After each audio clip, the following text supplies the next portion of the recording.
নিম্ন যোগ্যতার কোনো পদে আর বিবেচনা করা হবে না উচ্চতর মেধাকে। সুপ্রিম কোর্টের এই রায়ে শুরু হয়েছে নতুন বিতর্ক। সম্প্রতি সুপ্রিম কোর্ট জানিয়ে দিয়েছে যে উচ্চতর শিক্ষাগত যোগ্যতা সম্পন্ন কোনো ব্যক্তিকে এমন কোনো পদের জন্য নির্বাচিত করা যাবে না যা স্পষ্টভাবে নিম্নতর যোগ্যতা সম্পন্ন প্রার্থীদের জন্য নির্ধারিত। অর্থাৎ উচ্চতর শিক্ষাগত যোগ্যতা সম্পন্ন কোনো ব্যক্তি যদি এমন কোনো পদের জন্য অর্থাৎ অপেক্ষাকৃত নিম্নতর পদের জন্য আবেদন করেন, তাহলে সুপ্রিম কোর্ট মনে করছে সেটা কিন্তু যারা নিম্নতর শিক্ষাগত যোগ্যতা সম্পন্ন ব্যক্তি আছেন তাদের ন্যায্য সুযোগ থেকে বঞ্চিত করা হচ্ছে।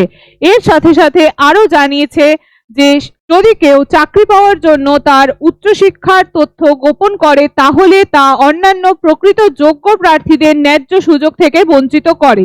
অর্থাৎ যদি কোনো ব্যক্তি গ্র্যাজুয়েশন পাশ করে থাকে কিন্তু কোনো মাধ্যমিক পাশে পদের জন্য আবেদন করতে চান এবং তারা যদি তাদের সমস্ত গ্র্যাজুয়েশন বা হায়ার সেকেন্ডারি ডিটেলস লুকিয়ে শুধুমাত্র মাধ্যমিকের বিবরণ দিয়ে অ্যাপ্লাই করেন, তাহলে কিন্তু সেটা যারা শুধুমাত্র মাধ্যমিক পাস তাদের সুযোগ থেকে বঞ্চিত করা হচ্ছে। সুপ্রিম কোর্ট কিন্তু জানিয়ে দিয়েছে যে কিছু চাকরি কম যোগ্যতা সম্পন্ন মানুষের জন্য সংরক্ষিত রাখা হয় যাতে সরকারি নিয়োগে তারা সমান সুযোগ পান, কিন্তু সেক্ষেত্রে যদি কোনো উচ্চতর শিক্ষা সম্পন্ন ব্যক্তি সেই পদের জন্য আবেদন করেন তাহলে কিন্তু সেই সুযোগ থেকেই কিন্তু তাদেরকে বঞ্চিত করা হয়।